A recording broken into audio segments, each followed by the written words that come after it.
Welcome to the Bluegrass family. We are so happy to have you here with us. We share our farm and homestead along with all of our recipes here on our YouTube channel and also on our blog, www.thebluegrassfamily.com. Today we are entering episode 2 of Thanksgiving Feast Fundamentals, and I am so happy to be sharing this recipe for how to brine your turkey the Southern Kentucky way and also how to roast an herb turkey. So come along into the kitchen with me and let's create this delicious Thanksgiving turkey together. The very first step in this process is to make sure that if you have purchased a frozen turkey, that you have set it in your refrigerator and allowed it to thaw fully. And so it takes about 24 hours to thaw for every 4 to 5 pounds of turkey. So if you have a 15-pound turkey, it will take about 3 days to thaw in the refrigerator. And then you also want to consider the time that it takes to brine the turkey. And so it takes a full 24 hours of your turkey sitting in the brine that you make for it to completely do everything that you want it to do and absorb all of those delicious flavors. And so if you have a 15-pound turkey, that would be a full 4 days before you're able to actually roast your turkey. And so you definitely want to understand that timeline so that you're not running short on time, especially around the day of Thanksgiving. The full brining recipe can be found in the description below. It's up on our blog already, and it will walk you through the brining recipe and exactly what you need to do. And I'll also have the roasted turkey recipe on the blog as well, and I'll link that. At this point, this is before I have actually put my turkey into the brine. And so after I took the packaging off, I rinsed it in cool water, removed the neck and the giblets, and trimmed the excess skin. And then I just stuck it into a really large stock pot, poured the brine over top, and let that sit overnight for 24 hours.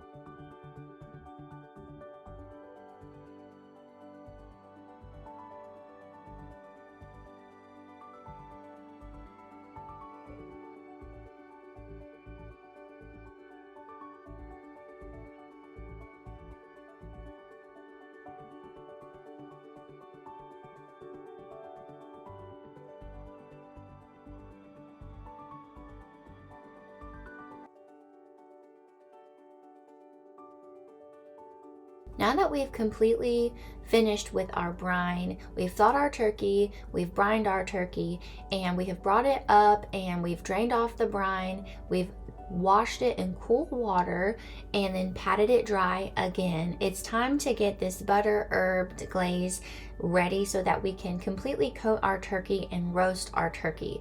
So we have finally made it to the part in the process where we can roast our turkey. And so this is very versatile. You can put whatever herbs, whatever spices that you want into this mixture, but this is what is going to be glazed over top of your turkey before you roast it. And then you're going to take your turkey out midway through baking and baste it again with this sauce. And so this is a very simple mixture. I will post the full recipe up on the blog, but I did just regular butter, pepper, salt, some oregano, some sage, basil, paprika, onion powder, garlic powder, things like that. You can do whatever mixture that you like. This is just what I like to call an herbed turkey. And so I didn't stuff the turkey at all. I baked it empty and I just did this glaze over top because we're gonna have stuffing on the side and we're gonna make a homemade gravy and things like that. And so that is another option I wanted to talk about, was that if you are roasting your turkey, maybe you need to roast it a few days in advance. And if you do, that's actually okay. You can shred your turkey or cut your turkey, and then you can make the gravy and add the turkey into a crock pot, pour the gravy over top of that, and leave that on warm. And then you have your turkey and your gravy mixed together, and maybe that makes it a little bit easier for you if you need to plan ahead.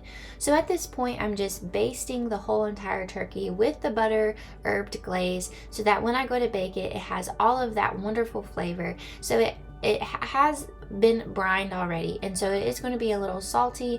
So you just might want to watch how much salt that you add to the butter herbed mixture, because give or take, just depending on how much salt that your turkey has absorbed, you could overdo it a little bit. So just kind of taste your sauce, your herb sauce, as you go, as you're adding things into it on the stock pot. and see how you like the flavor.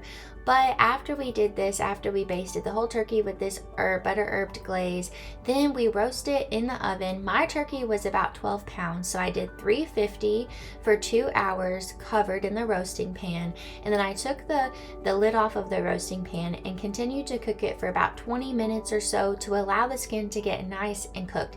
If you're going to serve your turkey immediately, you want to give it about 30 minutes of rest time, and then you can go ahead and carve it and prepare it for serving. But I actually was just saving my turkey, so I wasn't going to carve it and serve it immediately, because I'm just making this to just kind of give you guys an idea of how to cook your turkey. So what I did was actually ended up letting my turkey rest. I put my turkey in the refrigerator, and then the next day I cut off the turkey or carved some of the turkey meat and made my own gravy and added it together, and that's what we're going to have for our family dinner for the night. And so if you want to serve it fresh, you can just let it rest for that 30-minute period and then carve it. And also, depending on how crispy you like your skin, you can either leave it in a little longer or not leave it in as long. I like a little bit of a crispier skin, so I like it a little bit more brown.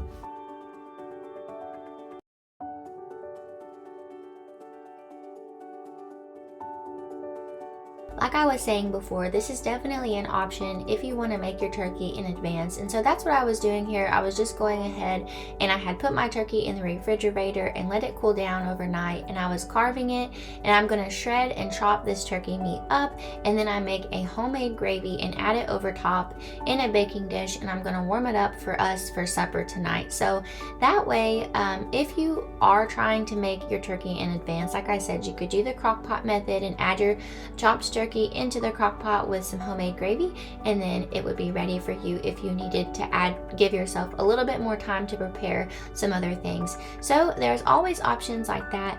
And this turkey gravy is super simple. The only thing that you do is you add a couple sticks of butter to a cast iron skillet and melt that. You save your drippings from cooking your turkey, and then you add in some flour, and then the drippings from the turkey already have all of those seasonings, so it's already salted, peppered, everything, so you don't have to worry about trying to flavor the gravy because it's already flavored from the drippings of the turkey. And so once you add those into your gravy with a little bit of milk, and so these are the drippings right here, and I'm getting ready to add that into my gravy, and that gives it that nice brown color and the seasoning.